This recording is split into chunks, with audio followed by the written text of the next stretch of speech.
Now on CJ Off-Road, we like to talk about recovery gear all the time and things that will help you out on the trail. Well, one thing you have to remember, if you've got all that recovery gear in the back of your Jeep or off-road vehicle, you need a nice place to store it. That's why today we're checking out this ARB 4x4 large recovery tool bag.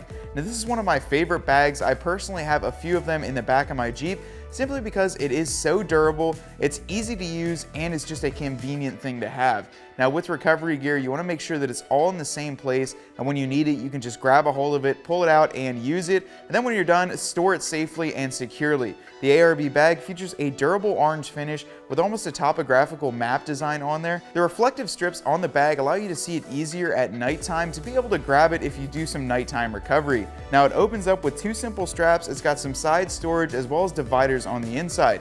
There's a strap to hold it over your shoulder to make it easier to carry all that heavy recovery gear. Now it's also going to be able to carry some D-rings, shackles on the side. It's really a great place to throw everything that you need for recovery. It's available in a large size as well as a smaller size, suiting your needs as an off-roader. You can find this as well as all the recovery gear to stuff inside of it right here at cjponyparts.com. Hope you enjoyed that video. To stay up to date on our CJ Off-Road videos, make sure to subscribe up top here, and for any other installs, make sure to click the link right above.